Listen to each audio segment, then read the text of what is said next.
Hey guys, Legendary Grimlock here, and today we're going to tame a Henodus. Now, this is a passive tame. You can actually do it with, as you guys can see, Medjo berries in my slot here.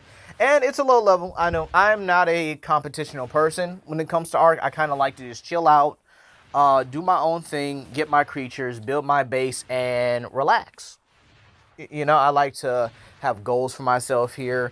And in all honesty, I'm just trying to play with these modded creatures for right now rather than going after bosses and stuff like that there. And plus talking about creatures I would want in the future of Ark, which I will be doing again pretty soon around Wave 8.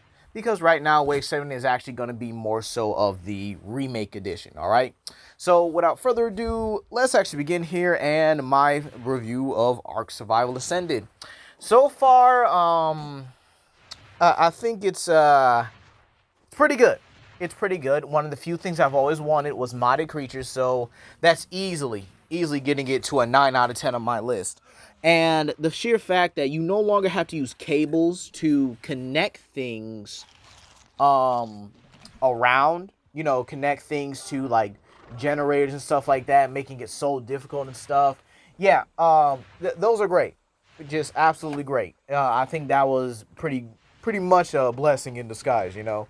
But here's my biggest issue with it, and that would have to be the cryopods, and I would honestly have to say the alpha spawns, in all honesty. And you might say, why would I say the cryopods, right? Well, if you guys don't know, you have to make a generator, then a cryo, a cryo fridge, all right? And then you could actually only deploy your cryopod around that cryo fridge and its radius. Now, again, the radius of the cryo fridge is actually shown when you just go to it, you know, click on it, or, you know, you want to like do the options button or whatever. Again, I'm playing on my PS5, so whichever one is it for, you know, you laptop players, it is what it is. But yeah, you have your cryo fridge here, and honestly, you just have to throw it around the radius of the cryo fridge. Now, why is this such a problem here? Well, for starters, you can't really throw it out anywhere except around your cryo fridge. Because again, I know a lot of people like to cryopod their Rexes, their Yangchuanosauruses, Mapusauruses, Therizinosaurus, and stuff like that, and then transport them all the way to Carno Island to probably harvest, to probably tame, to probably defend themselves while they go into caves and stuff. Yeah, you can't do that unless you have a cryo fridge. So this actually makes it much more difficult for cave explorers and stuff like that. Much more difficult for deep sea divers and stuff. Because again, you can't do anything without a cryo fridge and a generator. Excuse me. So you have to. So you mean to tell me that I have to bring a cryo fridge and a generator everywhere I go? No, thank you. I'm good. I'll just stick with my Dioka over here. That's Skyla. I've actually killed like 4 or probably 5 or 6 Alpha Raptors with her. Yeah, they're actually like pretty broken. I definitely have to do a video on them and definitely test them against an Alpha Raptor because she's a level 88, I think. And let me see here. Oh, never mind. She's actually a level 90. My bad, babe. But yeah, she's incredibly overpowered here when it comes to it. Now, while that is one of the only cons here, if you guys have seen my like community post, I did say I can't find Spinos because of the prehistoric beast mod, and that's because they actually get killed by Paraxinosauruses. Yeah, they're basically like the aquatic version of a Therizinosaur, and they eat fish. So that's not bad. And I just tamed this lovely Henodus here. So we're going to cryopod her. And I'll think of a name of her. Might give her the name Gamera or maybe Torterra or something like that. You know, I'm naming everybody after, you know, Pokemon and Transformers or whatever fictional character I just feel like, right? If it suits them and stuff. So yeah, this has actually been a wonderful game. I'm not gonna lie. I love how the creatures flow smoother than the original arcs here. The animations for them is great, and the babies. Oh my gosh, we got to talk about the babies real quick. Now, while I only expected Zuniceratops to have babies as that's their taming, and hold up, wait a minute, is that a? There's no way. Is that an Eocarchia? Okay, it's a female, and I wonder, does it have a baby nearby? Oh, yep, I see it. It's nope. I think those are raptors. Yeah, those are. Oh wait, nope. Yep, there's a baby right there. Okay, so anyway, the babies, right? Such a huge advantage for anything. One of the two creatures, I should say, I've always had a problem taming because I can't wait for them. I'm a little impatient when it comes to taming, and they've always been like pains in the butt to me when it comes to it. Were Calicotheriums and Therizinosaurus. You might say, legendary, why were Therizinosaurus such a pain to you? Was because that if I even gave them like crops and berries and stuff like that, because again, I wasn't really a kibble type of person just yet here. I was trying to make sure I had everything before I really started doing kibble farming and stuff like that. I know, my mistake, my problem, but hear me out, right? Therizinosaurus has always been such a pain because the amount of time it takes to knock them out, plus their torpor drain is very fast, and then Calicotheriums, I never knew the amount of beer I needed from them. I always brought like 10. Yes, I would tame them on occasion, but at the same time, I just didn't really see a value in having them except for like base defenses. Now in this one, I'm giving them a second chance, obviously, right? But yeah, these guys are these babies here have been like incredibly useful. All right. Again, I haven't snatched up a Therizinosaurus yet because again, those guys have been pains. So I'm thinking of maybe getting an Argy, swooping down, give me that baby, and I'm out, right? But again, the redwoods, oh my gosh, the redwoods have been like probably nightmarish to me. I haven't died in it, not yet. But when you actually install the prehistoric beast mod and you have like whatchamacallit, you have things like Kalenkin, Postosuchus, you got Monolophosaurus, again, not from the prehistoric beast mod, but you guys get my point, right?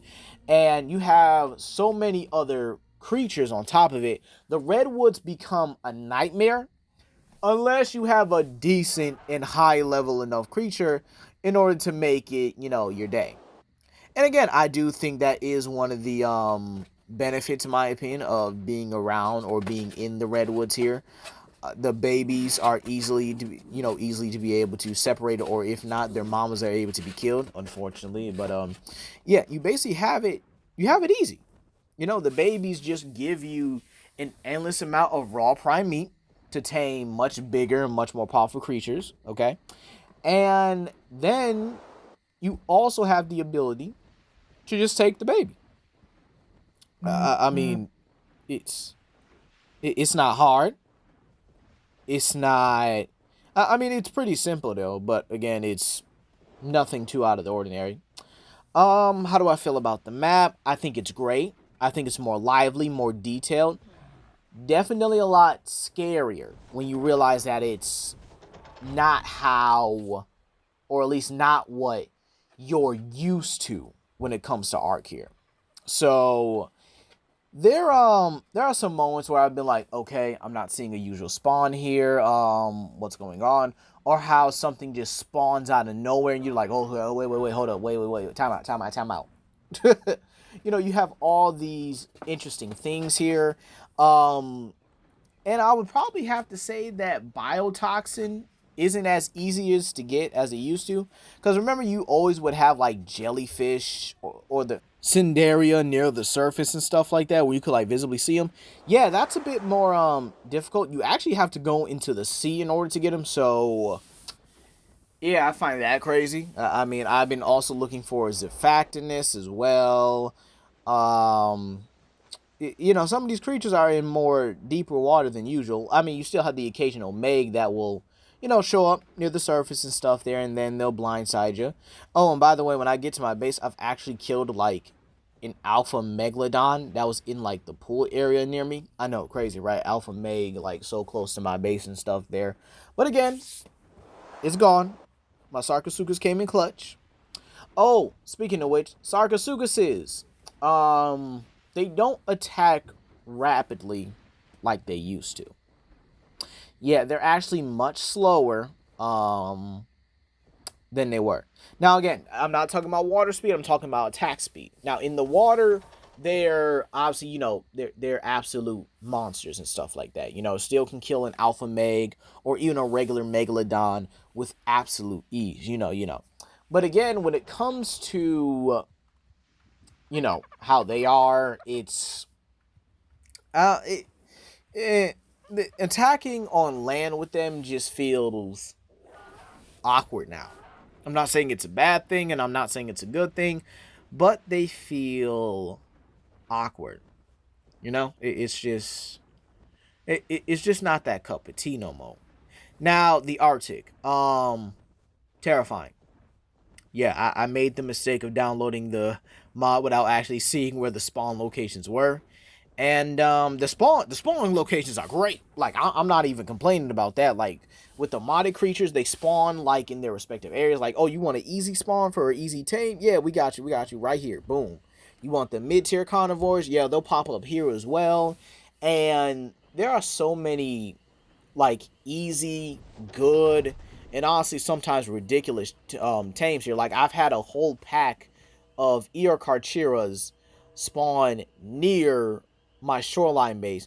I panicked. I didn't know what to do.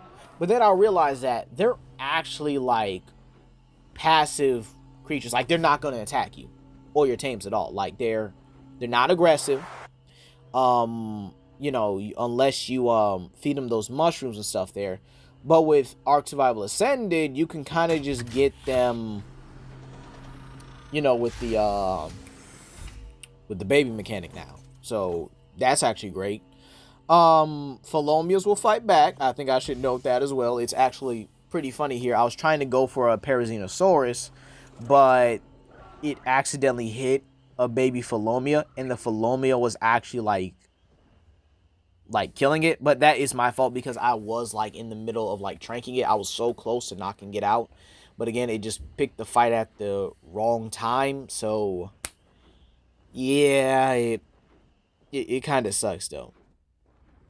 Alphas are very interesting in my opinion, especially with how they are.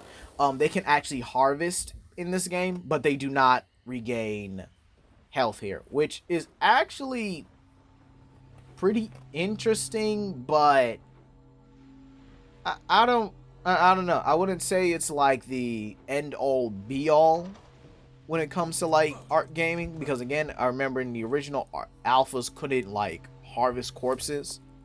But in all honesty, I kind of find it way better to do this, in my opinion, because again, when it comes to like alphas and the old game and stuff like that, we mainly use the corpses to kind of like distract them, and then to just attack them or shoot them from behind, making sure we landed every shot here. But with alphas being able to harvest corpses, it makes us, I guess you could say, it makes us more cautious. We're more careful here. And overall, wait a minute, are those eggs floating? What the? Hold on, wait, is that an Anzu? Hold on a minute. Is that a secondary egg? Hold on, what the 1, 2, and hold on, is that an alpha Anzu or just a regular Anzu? Is it just red? Yep, regular Anzu. Yeah, I'm not gonna bug that. I got enough of those eggs at home so I can actually start kibble farming. They're actually, since they're like I guess a medium-sized creature or whatever, but it is what it is here. So yeah, this map is actually pretty great. Alphas are pretty good point harvesters. I killed 2 alpha raptors with my baryonyx, which, as some of you guys know, are always my go-tos when it comes to alpha killing. However, the problem is I don't think I can stun alphas anymore with my berries. My thing was in the original game to stun lock, attack, let them run off for a little bit, heal up if I'm damaged, and then repeat, right? So with that being said here, I don't even think I could stun alphas like I was originally used to. And yeah, here's my base. Obviously, you guys can see I got some Geniodactys over here. There's my Monolophosaurus. I named him Jazz, and his sibling Trailbreaker is around here somewhere. So yeah, this is my base. These are my creatures, and you know, everything worked out fine. Um, wait, what's that? Oh, that's a dialogue. Yeah, that's gonna have to go real quick. Can't have you bugging any of my creatures here. And you know, that Skylar's made over there, Drago or Drogon, I think it was. But yeah, overall, this game is great. Oh, let's talk about the loot crates real quick. The loot crates are amazing, especially with the mod. You could actually get prime meat jerky in these. Yeah, I'm not even joking. I've gotten prime meat jerky. I've gotten sap. Still need more sap because I didn't realize how much it was really important here. You get food. You can get tools and stuff like that. You can get just about whatever you want here. And the engrams, listen, they're amazing. All right, if you guys get the prehistoric beast mod and combine it with other things here, you're in for a pretty good time in my opinion. I definitely could guarantee that here, because there's no reason why we shouldn't be able to enjoy this game. Now again, I do think that the cryopods are a problem. Because again, I don't think anyone wants to do all that extra work to have 3 to 4 to 5 cryopods, or having to pick up their cryopod fridge and then their generator with their gasoline and then take it to a whole nother location just to spawn in their creature. All right, I think that's ridiculous. Like all across the board, it is absolutely ridiculous. It's shameful, in all honesty. I think Wildcard should be ashamed of themselves here. And in all honesty, I did have my opinions reserved about this game because I definitely felt like they should have focused on Ark 2. And I'm actually going to play with my Henodus a little bit. And wow, it's glowing. It's actually beautiful, like, believe it or not here. I wonder if it can, like, harvest anything or has any special abilities, but I guess we'll be finding that out as we go along here. But yeah, I'm actually like loving this across the board here. There's a few issues I have with it, but overall I definitely got to give this game a solid 9 or 8 out of 10. And again, I still want Ark 2. I'm gonna still play the older game of Ark Survival Evolved here, because again, you can't beat the classic. Now sure, this thing has better animations, better quality, but again, it just has things that it just doesn't need to have, and has things that it should have, you know, like having generators, all right, having things being built and having radiuses, okay. And again, with the mod and having modded creatures from both Sunken World, still trying to find the Ambulocetus, by the way, because I've been to the Arctic like 3 to 5 different times and I still can't find it. But overall here, these creatures are amazing, both modded and the original. I don't really have any gripes about it, and this is actually pretty great. Like the Henodus just harvesting stuff here, being able to collect wood, thatch, some berries and stuff like that here. So this means that it's mainly a herbivore, or maybe it's a piscivore. I'm not sure. Maybe, I mean, I don't know. I'm not too much of a dino buff as I used to. Besides, I was mainly focused on more prehistoric mammals than I originally was here. But overall, yeah, definitely got to give this game a solid 8 out of 10. So many things need to fix here. But for right now, I'm going to enjoy the game as is. See you guys later.